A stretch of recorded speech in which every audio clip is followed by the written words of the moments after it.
Welcome to Texas Game Day Final, presented by thezebra.com. Arkansas takes down Texas, and to the victor goes the spoils, and part of that, storming the field in Fayetteville. And the Arkansas faithful are out in mass celebrating an absolutely dominating performance against Texas, 40-21. As Arkansas hands Texas its worst loss in a game since 2016. Let me say that again. Worst loss since 2016 when Texas lost by 22 points against TCU. It was supposed to be different. Yet watching it unfold tonight in Fayetteville, it could have been any team.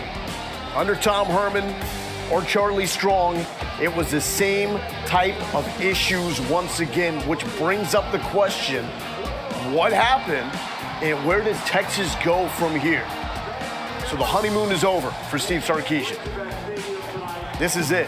He's trying to become just the first coach to start his career at Texas 2-0 since Fred Akers in 1977. 1977, the late, great Fred Akers, the last coach to start at Texas 2-0. And look at this scene. Arkansas deserves it all because it was a dominating and complete performance by the Arkansas Razorbacks, leaving so many lingering questions for Texas that we thought were answered coming into this game. Lo Galindo here with Fozzie Whitaker, Michael Griffin. Wow, I did not expect to see that. Arkansas storming the field, Arkansas getting the win, and Arkansas winning by 19 points. Fozzie, make some sense of what just went down. Man, the only thing I can make sense of is that Texas got their butts handed to them, handedly. And when you look at the line of scrimmage, that's where it was won. And I talked about it at halftime, just how good this Arkansas front was on the offensive side of the ball as well as the defensive side of the ball. You had over 10 TFLs, Arkansas did. Yeah. Then you rushed the ball for over 340 yards. So you had complete control of the game from the beginning all the way to the end. I would say you got a glimpse of the future. And what I mean by that is that the rankings and things doesn't matter when you're playing at SEC. You got to be ready each and every week. You just saw today that Arkansas was a more dominant team, more physical team. You alluded to it, playing in the trenches. They won the trenches. You saw all the way from the first quarter all the way until the clock ticked zero. Whoever came in that game wanted a piece of the Longhorns, and that's what they did. And for Texas, it's like, you really want this heat? You really want this? Because this is what it's like every week in the Big 12, or excuse me, the SEC. Not every game's a rivalry game, but what you are stepping into, whether it's next season or if it's 2025, whenever the move happens, this is a rivalry game that you will play every season more than likely. And every season, Arkansas and that fan base is going to want to beat you as bad as they did tonight, and that will never change. And for Texas, it's also the realization that you just got it handed to you from a team that was picked to finish second to last in the SEC West, a team that won 3 games a season ago. And yeah, there's some promising talent on that Arkansas team, but they look bad. They looked bad last week against Rice, and it was not close in this game. Well, and you see who wanted it more. I mean, it started from the finish. I mean, it was 3 and out, 3 and out, 3 and out. It's 3rd and long. Texas couldn't figure out anything on what to do. I mean, even got to the point that you put Casey Thompson in, and you don't know if it was, hey, but you don't know, but you really don't know the game plan on if it's saying, hey, we're giving up and Hudson Card is still our guy, or are we saying, hey, we need a spark, and we don't even know what that is. So again, it brings you into your thinking. What's next week? And I think it kind of confuses the team because now you have question marks from within the team right now. What I don't understand is how you go into a game like this with no points at the half. And you've maintained all along how tight the race was between the two quarterbacks. And you've maintained that both quarterbacks will play, but you don't at least give Casey Thompson a shot earlier to see if he can do something better. Because it wasn't going to hurt you You had no points on the board. Right. It wasn't going to hurt you at that point in time. Yeah. Did they wait too long? I think so. And I mean, whenever I first said at halftime that if Hudson Card doesn't do anything in that first drive out, switch to Casey Thompson, I'm not sure that the results of the game would have changed. But if he brought in a spark that could have created some momentum, who knows? No, we may never know, but I think the change to Casey may have been too late. But I think the 40 points, too, was also a product of the team losing hope. Yes, and I think you also go back to the defense side of the ball, and you go to the special team side of the ball. Yeah. So I think all collectively, it was all three phases, because we saw right there, I mean, you gave up 350 yards total rushing, somewhere in that line. Mm-hmm. So that tells you that we said you have to be able to stop the run. It didn't matter who you were going to put in, even if you would have brought them in earlier, because even on the defensive side of the ball, you wasn't stopping them. Well, it could have been a lot worse if it were not for red zone field goals. True. Right? True. Could have been a lot worse. But the bottom line is, you're used to playing in the Big 12. You're used to being able to hold a team to 40 points and still have a shot to win. The offense got to be better than that. Definitely. It's got to be 100%. Better than putting up 21 points, where 14 of those are when the game is completely out of reach and you're putting the new quarterback in Casey Thompson to see what could happen. Let's go into the quarterback performances, though. Let's start with Hudson Card. And there were major concerns, major questions, rightfully so, that I didn't think would need to be addressed and would come to fruition, but how he would handle this type of crowd, this type of environment. And whether it was his offensive line not ready for it, the offensive collectively not ready for it, or him just not being ready for the moment, something was not right. How much of that is on Card?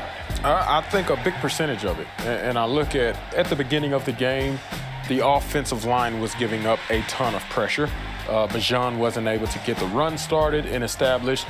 There were a lot of miscommunication errors and people not sticking on to their blocks. So I think part of it came from that, is Hudson feeling the pressure of the defense hitting him, having to move around in the pocket, being aware of his surroundings and the situation at hand, having third and long situations. And then from there, I don't think he ever caught his bearings back to being a comfortable pocket passer like what we saw last week. If you looked at him on the sidelines, how would you have felt if you were playing with him in that game? I know he's a quiet guy. Yeah. I know he's not a rah-rah guy. But in that situation, how would you have felt looking at him? From what I saw on TV, I didn't get to see, behind the scenes. But whenever you see him on TV and they pan him and he's kind of looking like he's a little distant or aloof and not saying nothing, that doesn't instill a ton of confidence in me from the supposed leader of this offense or the supposed leader of this team. Whenever I'm looking at guys like Colt McCoy, who I played with, even Garrett Gilbert, I know he didn't have the stats, but he had that presence of whenever we're down bad, he came by and talked to everybody and said, hey, we got to find a way to get back into this. A guy that did it well was David Ash. He was a freshman whenever I was a senior, but he had that type of presence. True freshman, right? Yeah, true freshman. But he had that presence and was like, hey, I know it's not going well right now, but I'm going to be a guy that you can depend on. I'm going to fight all the way to the end of the game. I think when I looked at it, I think he was rattled. And I said going into the game, Arkansas wanted to put the ball in his hands. Yeah. They wanted to make him have to beat them. And with that being said, you stopped Bijan, you saw them, and you realize he doesn't create a run threat. So it was almost as like he could, but indecisiveness. Exactly. So I felt like, I don't know if it was, because Arkansas was allowing him to run. And he did. They're bringing three guys. And he was, but he was very indecisive. Like, I don't want to go, and I don't know what it is. Is it you don't know if he's nervous, if he's scared of contact? It just seems he was very indecisive. He was very rattled, and you just can't. And again, we don't know the practice habits. We don't know what From what we know, his strengths is his arm, and we know he can make every type of throw. But we know he shows athleticism. But then again, it's a mental aspect. Is he willing to take those hits? Is he willing to put his body on the line? We've seen that in the past from Sam. We saw that again from Casey today. The question is Hudson willing to do that for his team? And that's the thing, and that's a question mark. But that's going to be something that they're going to have to address when it comes to the film room.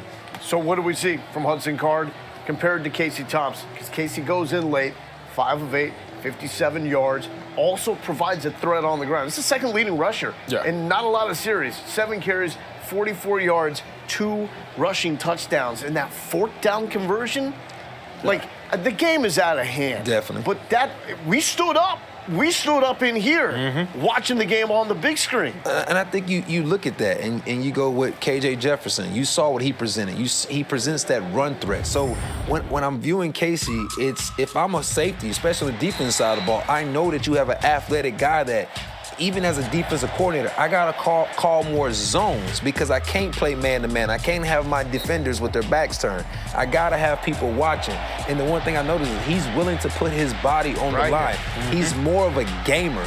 He may not look the best in practice, but he's a gamer. And we've seen this time in and time out that when it comes to games, he's willing to do whatever it takes to win ball games. He's moving quicker. Is he processing information quicker? I mean, he's seen more. He's played more. To me, that's what it is. Since he's been a third-year guy here, or is a third-year guy here, he's seen a lot of football. He's seen Sam make similar plays that he just made tonight on that fourth down play. Sam was in that same moment with that same type of pressure and atmosphere, and Sam made plays like that. So learning from somebody like that, I think it really gave Casey an opportunity to say, okay, this is where my game is, and this is where my game can be as a leader and as somebody that can provide a spark for the offense.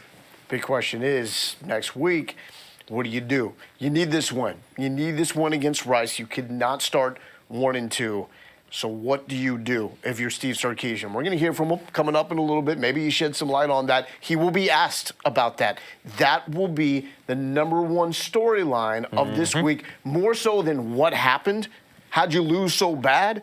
It's going to be, what are you going to do next at quarterback? So what do you think? For me, I like Casey right now. I think if both guys were so close in the race like you had talked about, and both guys made this the hardest decision of Sark's life to choose between them two and that both of them will play, well, I think Casey needs an opportunity to get a start, see how he handles the beginning of the game, see how he handles the flow of the game, and then see what happens from there. Now, you can still sprinkle in Hudson if you want to do the two-quarterback rotation system like he did with Casey last week and this week, but I think Casey deserves the opportunity to show what he can do from the beginning of the game.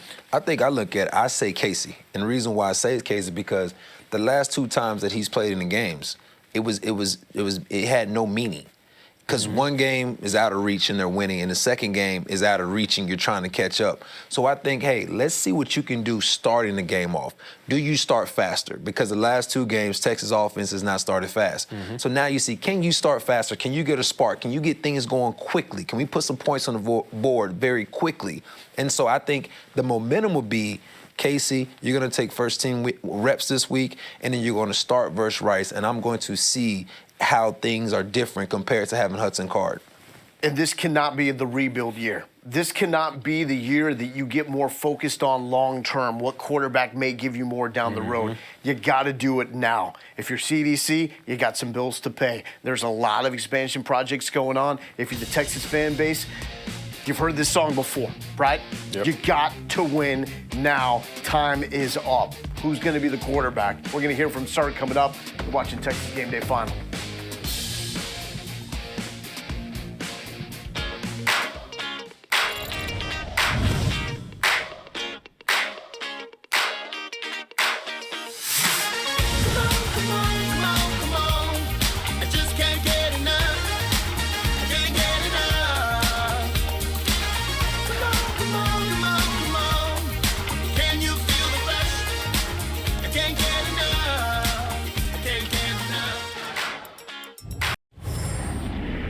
Here's Coach Sark. Well, I think the story of the game, we just couldn't get anything going offensively. And, the 3-and-outs, the inability to win on first down inevitably put us in third and long, and the execution wasn't quite there on third down. And then we're punting the ball. I thought for the most part, especially in the first half, our defense was giving us a chance. They were getting stops in the red zone with short fields. I thought we got a little momentum going there in the third quarter. And then the two drives right there in the third quarter, I think kind of sealed the game with the turnover on downs and then obviously the fumble. So we got to get back to the drawing board. This was not a performance I was anticipating.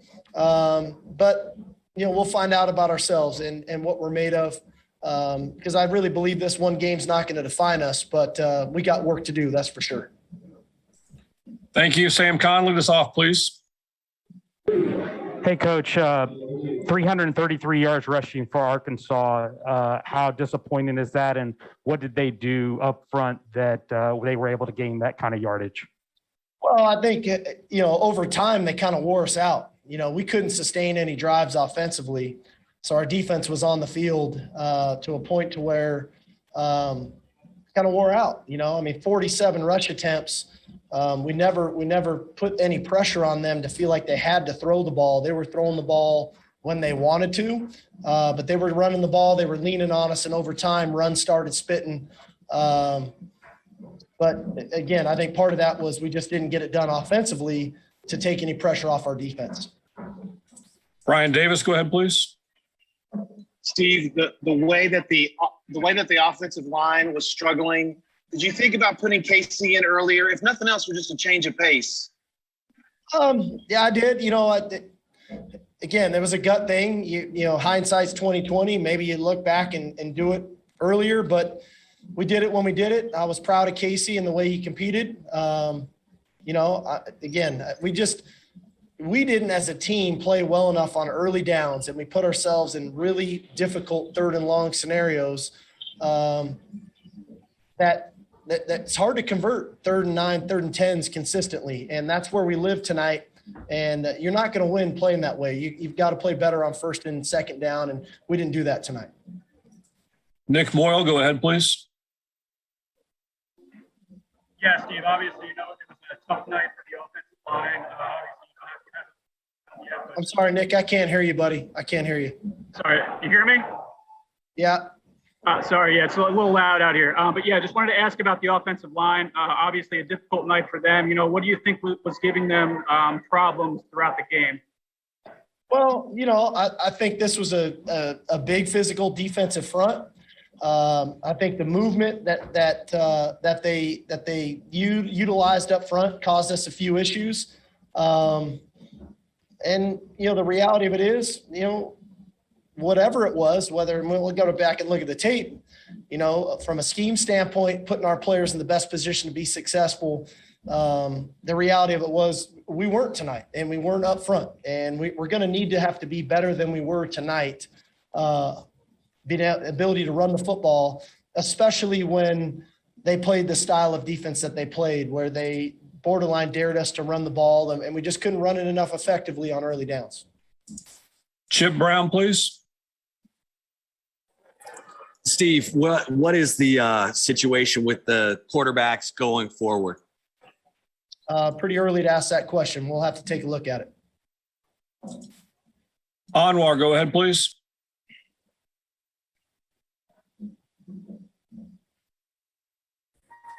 Coach, you guys did a really good job tackling in week 1. It seemed like there was a little bit more missed tackles. What do you think contributed to some of those breakdowns? Well, I thought we were tackling pretty good early on.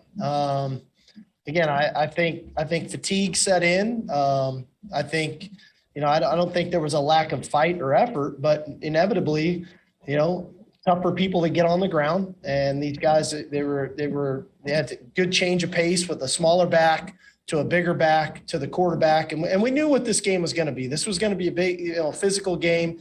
They were going to try to lean on us.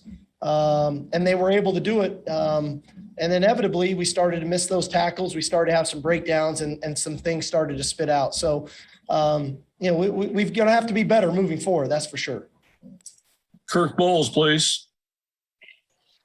Yeah, Steve, you mentioned this wasn't the type of performance you anticipated. Are you in a little bit of a shock about how Arkansas was able to dominate you tonight? I'm sorry, I can't hear great. One more time. Yeah, I was wondering if you were a little bit shocked that Arkansas was able to dominate the game like they were most of the night. Unfortunately, I don't know how much of it was what they did as opposed to what we didn't do. And, they're a good football team. I think Sam's done a nice job with their team. But, I think the majority of what happened was we didn't play great. We weren't locked in as the way we were from an assignment standpoint up front blocking. We didn't execute great in the pass game.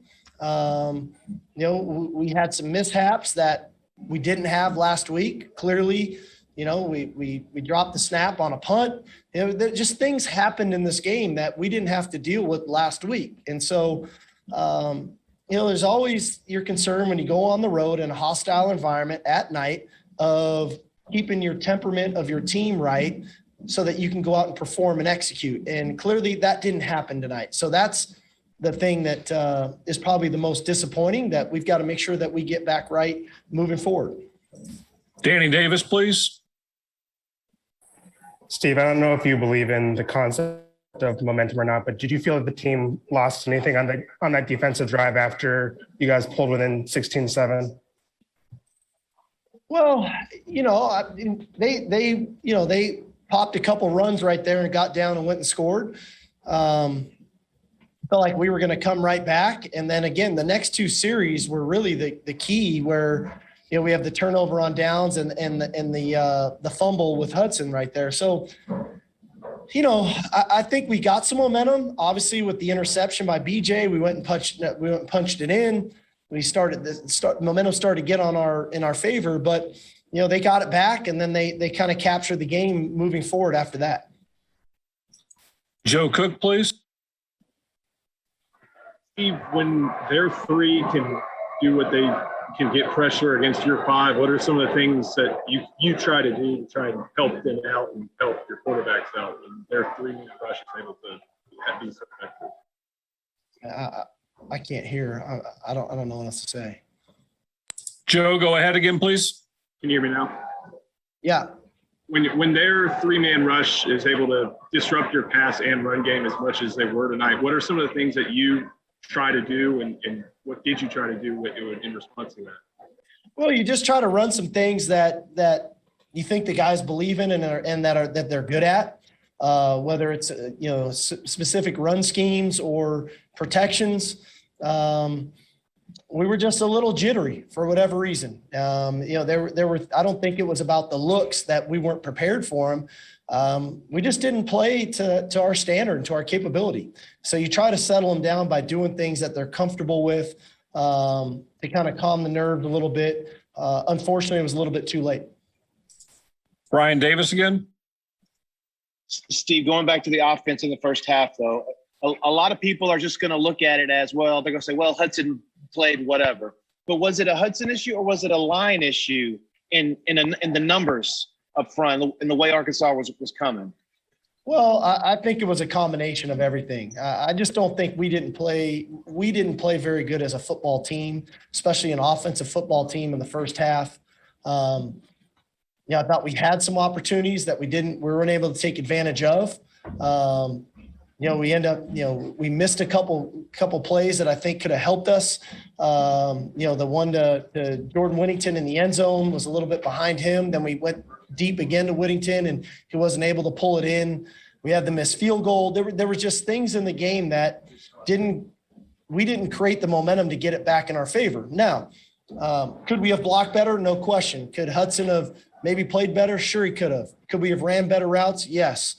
So everybody, takes a part in this thing, coaches included, that we got to get back to work and understand that the way we played tonight was not good enough for us to win. And so, what are we going to do moving forward to ensure that we put ourselves in position to be in a winning position in the fourth quarter next week? Two last ones for Coach. Terry Middleton, please, first. Coach Sarkisian, thank you for being here. It's a tough loss.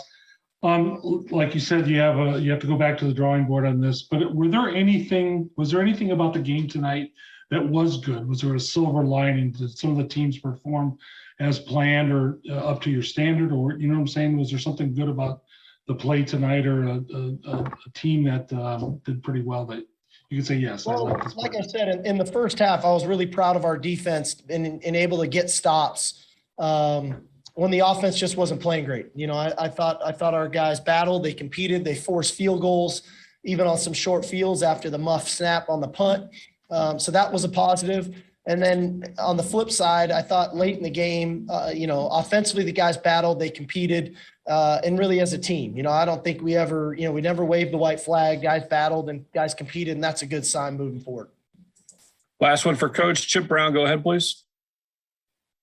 Steve, what were you seeing from Hudson on those first 9 possessions that kept you sticking with them? Well, like I said, it's not about just the game. It's about the work you put in throughout the week. I thought Hudson had a good week of work.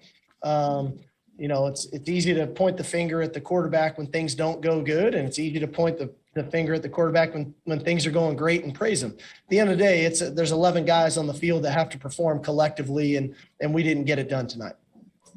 Thank you, Coach. Appreciate your time. Okay, guys. Thank you.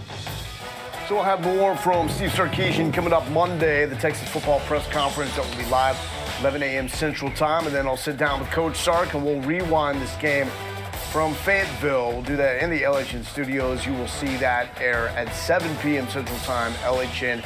Both of those shows are coming up on Monday. Students are still out.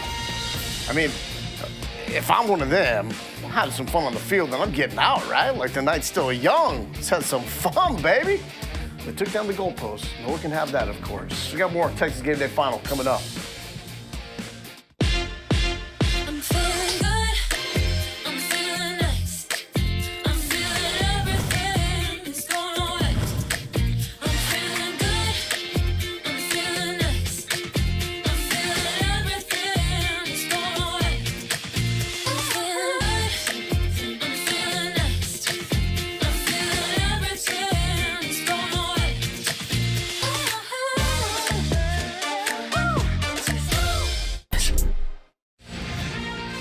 Welcome back to Texas Game Day Final, presented by thezebra.com. Welcome back, everybody. First time that Texas was in Fayetteville since 2004. Sam Pittman, second-year head coach for an Arkansas team that won 3 games a season ago. And this could have been a game changer early on. Keaton Crawford, after the muff punt, looks like he's got it, and he does. Problem is, that right foot set that out of bounds before he had possession. And that would have been a momentum shifter for Texas. Oh, yeah, instead of it is Arkansas football. And here's the guy that was tough to keep down, KJ Jefferson. We knew he could do it with the legs, but he was brilliant through the air. I mean, hats off to this guy.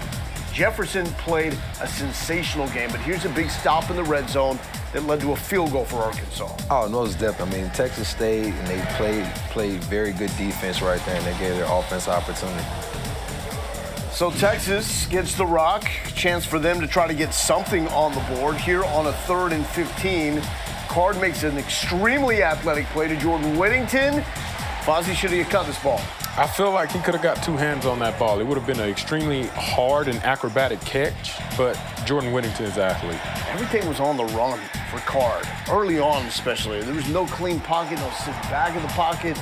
That's bad from Dicker right there. Missed a field goal, so it's 3-0.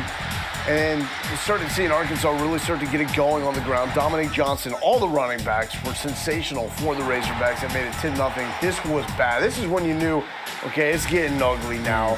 Dicker botches the snap. The punt is blocked.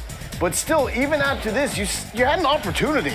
It's a field goal. You get a red zone field goal after a blocked punt. And again, I mean, the defense just continued just to fight and fight and fight, but it just seemed like they got a little bit tired when it came towards the end of the game. I think it was getting tired and also just deflated because at this point, you know the offense is not moving the football. Right.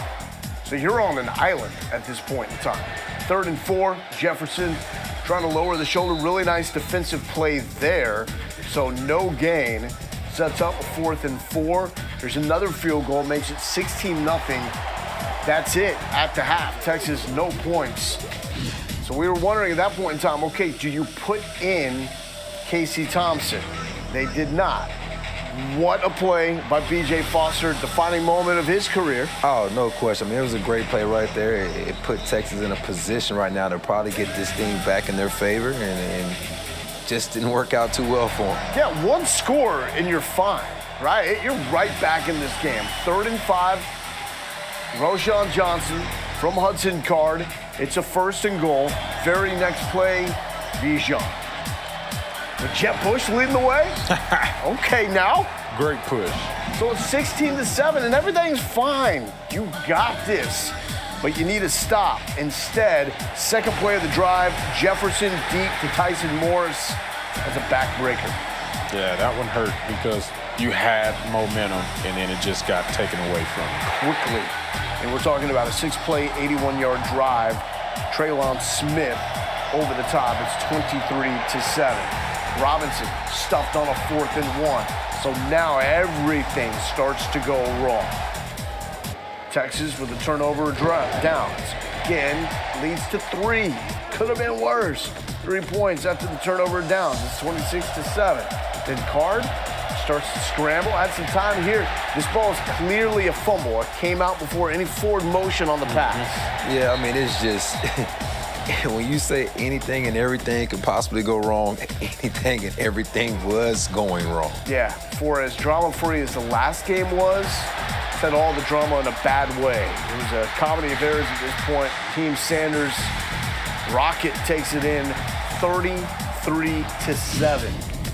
33-7, and now is when you decide to put in Casey Thompson. Casey gave him a spark. Yep, right off the rip, using his legs to score and obviously pick up some of those crucial third downs. Texas defense still could not make the plays on 3rd and 2. It turns into much more. A.J. Green, guys that we hadn't heard too much about in the Rice game, getting on the board. Yeah, they started just putting the, hey, who all wants a piece? And they just slowly but surely just got a piece of Texas. Here comes Casey Thompson to Jordan Whittington, who was so fabulous on 3rd down in the opener against Louisiana. Texas goes 4-13 on 3rd down in this game. 2nd and 10. Thompson. A little Moochie action. Kelvontae Dixon. 4th and 2. Arkansas really bowed their necks here, but Casey Thompson just makes a play. This is just a dude that's trying to make something happen. Yeah, I mean, you look at him, and we keep asking the question, how good is he with his arm and everything else, but it just seems like he's a gamer. When the game is on, he just knows how to get things done, and that's what you like to see in a great football player. Bijan limited to 19 carries, 69 yards, did have a touchdown, but there really wasn't much to do for him. The longest game was 20, and even that took an amazing play by him to get open. Jordan Whittington set him a nice block, but he was getting touched in the backfield. It was certainly not his day, but give Texas credit. They tried to feed Bijan. They tried to give him the necessary carries to get going. Arkansas just refused to let that happen. The leading tackler for the Longhorns, DeMarvion Overshow, 8 tackles. After the game, caught up with Alex Lowe. DeMarvion, I saw you before the game. You looked locked in, focused, ready to go. What happened out there tonight? Just execution. You know, Arkansas, they played well tonight. They had a game plan, and they executed. And we didn't do the same thing. So that's what happens when one team executes and the other one not so much. I know Coach Sark said earlier in the week they were a big physical team. Did it feel like for most of the night they were being the more physical team to you? No, I felt like both teams were being physical. It's just at times we were losing leverage. You know, they had the ball in the red zone a lot, and they was able to score points. So that's one thing we got to work on is keeping them out the end zone. Our goal coming to the season was keeping them under 20, and we didn't do our job today. So, you know, it's back to the drawing boards tomorrow. What's the most important thing the defense needs to improve on right now? Just keeping our composure. You know, the offense started off slow, but that don't mean we got to slow down. I mean, we got to, you know, keep us in the game, but we let it get out of hand in the second half, and we didn't give our offense an opportunity to come back. Thanks, DeMarvion. Thank you. Love when young guys like that take responsibility, take ownership. Great job there. This is the All-State Good Hands play of the game. B.J. Foster, fantastic. Yeah, absolutely. The way he read it and then the acrobatic move that he put, that right hand, sticking it, tipping it to himself, staying up, getting a little return yardage, man. I love this play, one of his career-defining moments. Texas was able to score after that. Bijan Robinson finding the end zone. We'll ask the question and look for answers. What's next? Where does Texas go from here? You're watching Texas Game Day Final on LHN. Jefferson, off play action, sends it over the middle, pass picked off, taken away by Foster. Robinson, straight ahead, and is on the board. Jefferson has it, turns, hands it, diving forward and into the end zone for the touchdown. Is Traylon Smith. And the Razorbacks, they are just running wild and into the end zone. How about them Hogs tonight, folks?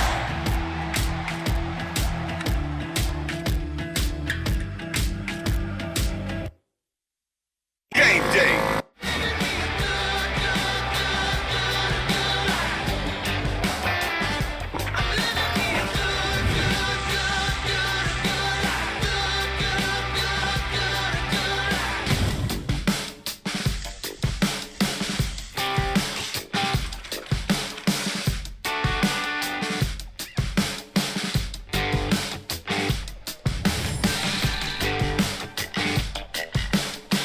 This is Texas Game Day Final, presented by thezebra.com. All right, Big 12 highlights now. We start with the game from the conference with the most college football playoff implications. Iowa, Iowa State. First time ever both teams meet in the top 25. Spencer Petras to Charlie Jones, 26 yards in Iowa with the lead 14-3. Breece Hall on the carry, coughs it up. Jack Campbell, scoop and score, and Iowa takes down the Cyclones in Ames, 27-17. Then they got Oklahoma State, Mike Gundy taking on Tulsa. Was not a good start against Missouri State last week. L.D. Brown really struggled, but he gets it going here on special teams. 98-yard kick return for the touchdown. Oklahoma State takes the lead 21-17. They got Spencer Sanders back in this game. Sat out last week because of COVID protocols.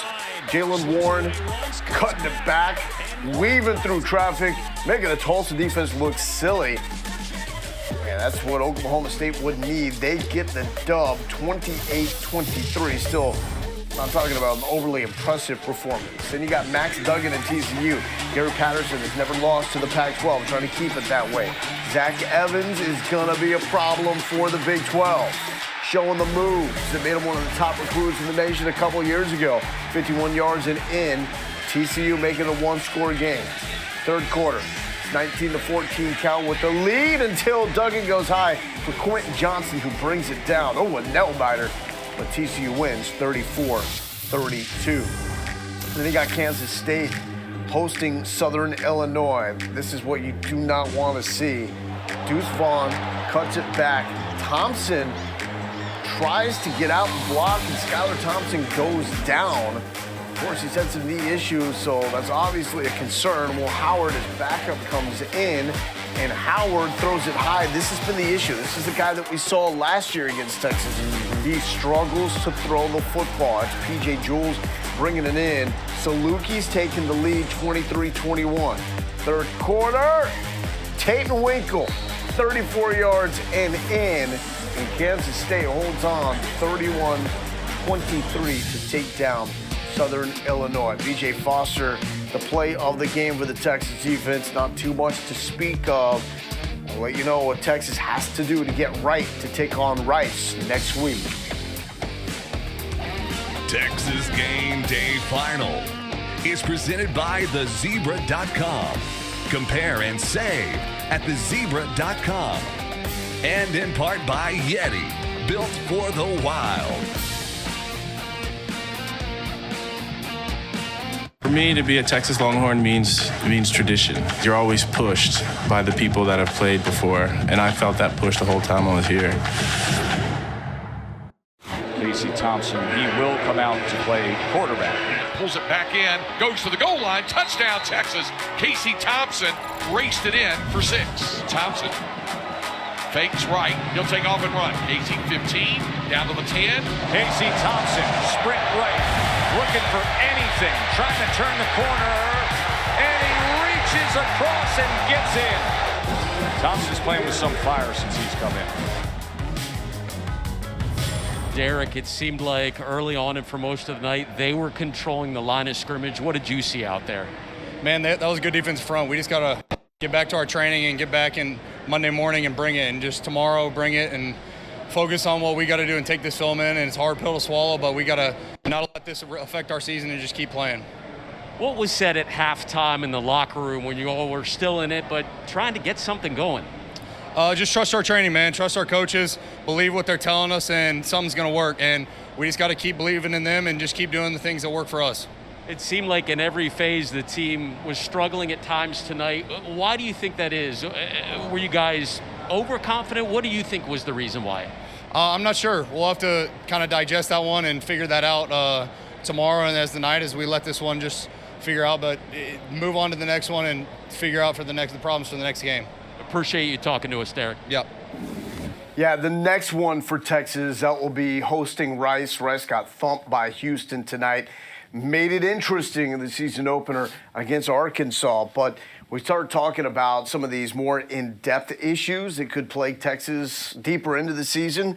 The O-line is a tough one, right? Because it's not like the quarterback spot where you can just flip maybe Hudson for Casey and see what happens.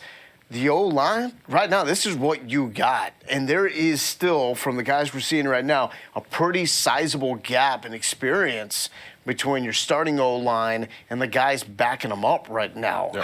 How severe do you think this is in terms of being an issue for Texas for the remainder of this season? Well, I think this game was a clear indicator as to where the Texas O-line truly stands against different conferences like the SEC, as well as probably higher up D-line play that they'll see from TCU, Oklahoma State, Oklahoma.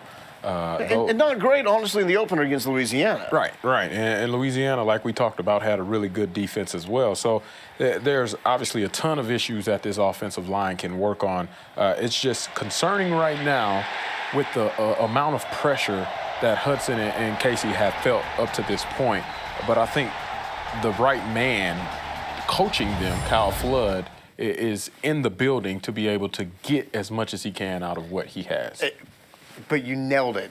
Get as much out of what he has. Is this more a personnel issue, and it's just going to take time for Texas to go recruit some dudes down there on the offensive line? I mean, you could look at it both ways. And right now, like you keep saying, alluded to, is we're talking about now. We got to worry about now. Yeah. The recruiting and all that, that's going to come, but we got to focus on now. But it only comes if you take care of business right now. And that's what we're talking about. Yeah. And again, when you turn on that film, I'm sure Arkansas turned that film on this week and saw what Louisiana was able to do.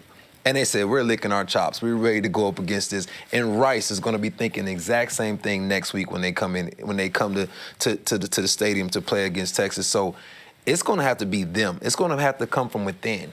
It's literally a team check type thing. Like, we don't need coaches to come in here and tell us what we need to do. This is going to be something where if Casey's going to be the guy, you got to take ownership and lead this team. If Hudson's going to be the guy, he has to take ownership and lead this team. But it's going to have to be from within. You can bring in all the coaches. You can bring in all the everything. That doesn't matter. It all matters about you and your brothers. Mm-hmm. Who's going to play with one another? Who's going to fight for one another? You got my back, I got your back, and we got to go out there and play. But you also have to make personnel decisions holistically. You have to look at the big picture here. You have to be honest about what you have up front. And maybe Hudson Card has more upside. Maybe he has more arm talent than Casey Thompson. But if Casey Thompson is going to be the better guy making something out of nothing, if you know your offensive line is going to struggle, then it's like you got to give your team a chance to win. Well, we've been seeing this for so long. Because let's go back to even last year. You saw what Sam was able to do. He was able to always make plays with his legs. Yep, true. And you see now that you're saying, hey, we bring in a new coaching staff, but we still got some guys that had to step in and fill in roles, and some guys that still came from last year. So you go back and you say, hey, listen, the objective is to win ball games. We're not here to make friends. We're not here to make everybody happy and all that. The objective is win ball games. And I think what we saw tonight possibly can say, hey, listen, if our O-line can't block, we got to make the defense have to study and game plan us a little bit different, knowing that we have a quarterback that can run and knowing that we have a running back that can run, that allow us to be able to do some special things. Because we alluded to with Rice's defense versus this Arkansas offense, we said They can't block. And today they was able to put up 330-some plus yards rushing. Yeah. So that's telling you something right there. Hey, it's also easier to look like an offensive genius, and this is not a knock on Sark because the man knows his X's and O's, but it's easier when you're looking at the guys he had at Alabama. It's going to take more work to find a way to make this offensive go when you don't have the dudes that you're accustomed to having. Not yet. True. You're going to have to find ways. The best coaches, what they do, they find ways to put their playmakers in position to make plays. Yep. They find with the personnel that you have, you play to their strengths. Let's get into the tell of the tape presented by thezebra.com. And this is setting up the matchup coming up on Saturday. So Rice, 0-2 on the year, got thumped by Houston. Texas now falls to 1-1. You look at the offense, Rice playing 2 quarterbacks, hasn't gone all too well. Scoring defense not looking good either. And then you see the yards per game. Texas has an edge there. With 346, that's not a number. Then it still is a bunch of confidence. I mean, that's a far cry from an upper echelon team, honestly, in the Big 12 in this day and age. And this is a must win. I mean, you can't drop this one to Rice at home, but I don't think it's a done deal, by the way that Texas played against Arkansas. They've got some stuff to figure out before they come out for this game. Yeah, you got to be fired up. And this Rice team played Arkansas very well all the way into the third quarter. And then, obviously, it shifted. But Texas has to have that same fire that Arkansas came with against them. They have to have that same fire against Rice at home to be able to get this nasty taste out of their mouth. It's going to be the same game plan. You're going to say, hey, we're going to have to make these quarterbacks beat us. We're going to stack this box, and we're going to see, can these quarterbacks beat us?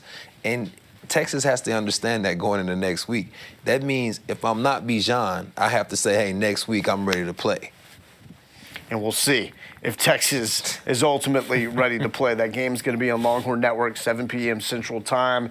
And we're going to find out what the mettle of this Texas team is all about. Can they respond from a loss that was embarrassing on the road in Fayetteville and a game you would have expected them to be up for against a rivalry opponent like Arkansas? Now they're going back once again to the old Southwest Conference days, but an opponent that does not make you really get excited for this Saturday because it's a team that historically you should beat down. So right now, it's a gut check for Texas. Big week of practice coming up, and we'll find out.